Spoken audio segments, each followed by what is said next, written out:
Vladimir Putin has just ordered the Russian Navy to prepare nuclear-capable missiles and ballistic missiles to go to war. It's been discovered that drones used to attack Ukraine from Iran were mostly made in the United States.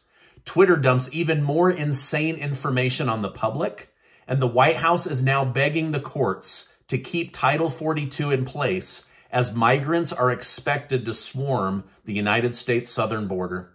Thank you so much for liking and sharing these videos. If I could ask just one favor, my channel is getting suppressed because I'm sharing this information with you.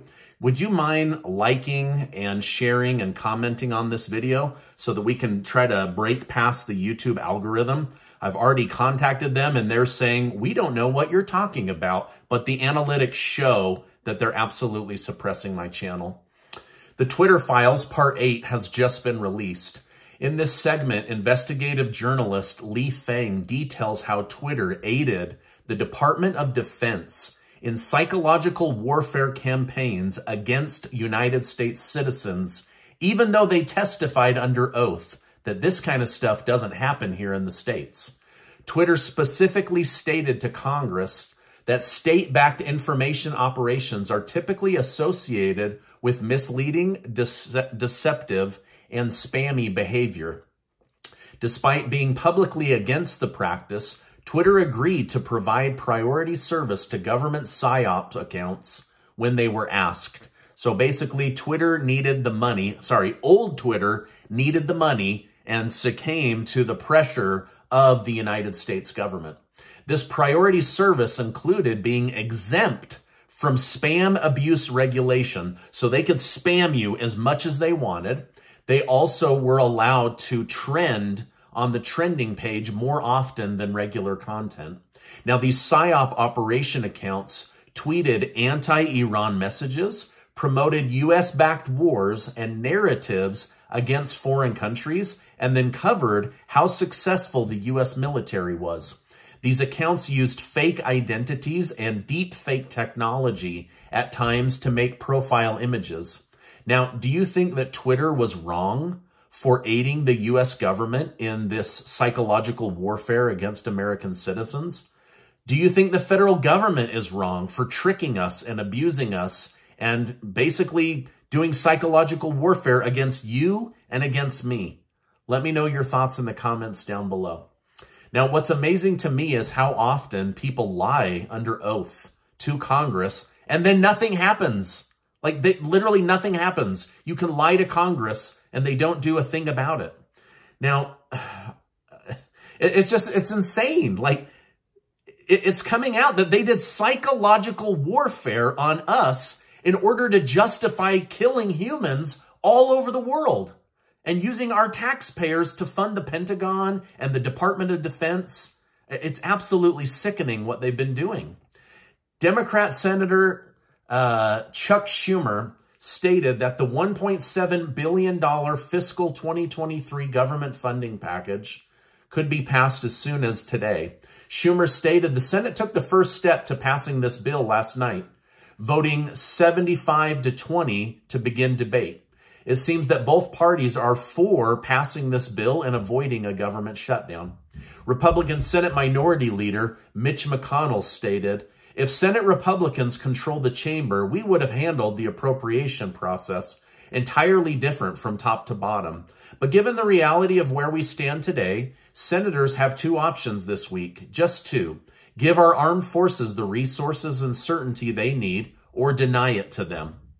So basically, Republican leaders are like, well, we would have done it different, but since they got us into a corner and we don't want to miss out on our Christmas parties, I guess we're going to make crappy decisions for the American people.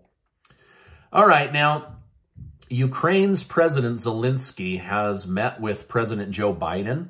Ahead of that meeting, Zelensky set expectations. He stated, we will do everything possible and impossible, expected and unexpected, so that our heroes have everything they need to prevail, to get results to all Ukrainians.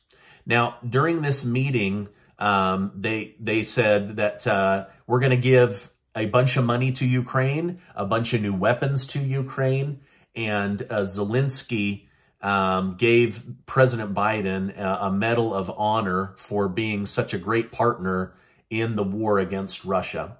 Now, despite all of these issues, there will be future money going to Ukraine, as well as defense missiles will also be heading over there, the Patriot missiles. It's also expected that privately, Volodymyr Zelensky of Ukraine will tell President Joe Biden, "Thank you for the generous taxpayer money, but $45 billion is not enough." And he will pressure President Biden to give even more money to the Ukraine-Russia war. Well, Putin is taking the war from scary to terrifying. He's not happy about Zelensky meeting with President Biden. With the United States ramping up help for Ukraine and sending Patriot missiles, Putin is ready to move Russia's army into the next phase of war. Putin is ordering the military and the Russian Navy to ready nuclear-capable weapons and hypersonic missiles. He's also having Belarus train fighter pilots that will be paid for by the Russian Federation Army to fight on their behalf.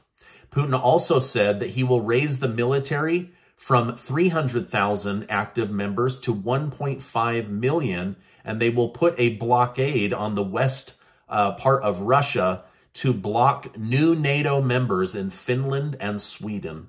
Now, Putin expects a direct clash with the United States and NATO nations in the very near future, and said that Russia will do everything in her power to defend herself.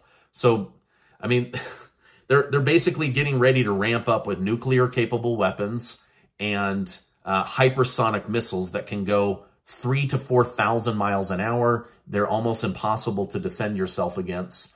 So Putin basically, is saying, hey, you guys continue to back us into a corner. We're going to come out fighting, and we're going to go after new NATO members. We're going to continue to put pressure on Ukraine.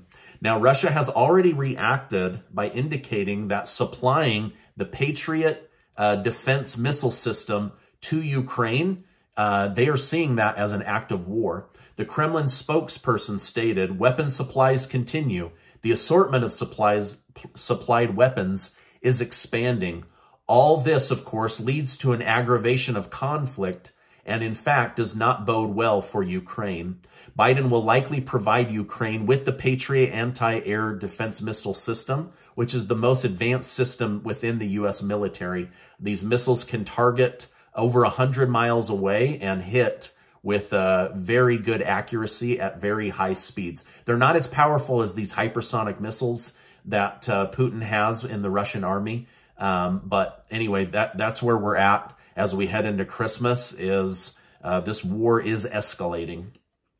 Now, the U.S. has a big problem. It was discovered this week that 82% of the suicide drones from Iran that are being used by Russia against Ukraine were made right here in the United States of America.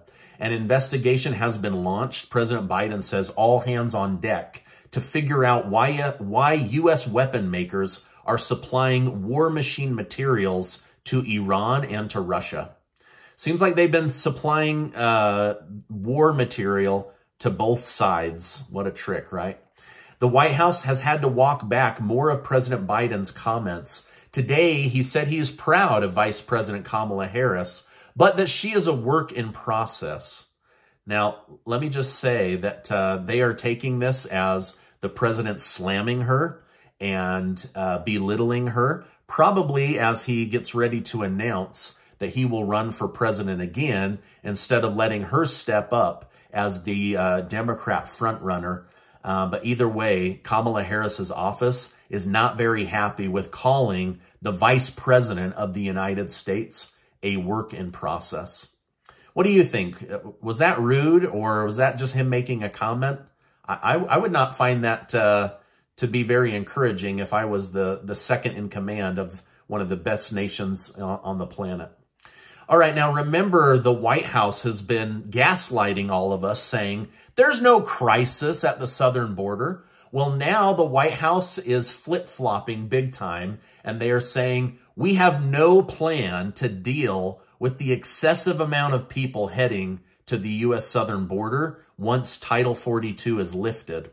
Over 5 million illegal immigrants have snuck into the country since Biden took office, and it's expected that now 5 to 6 million will be entering the country each year.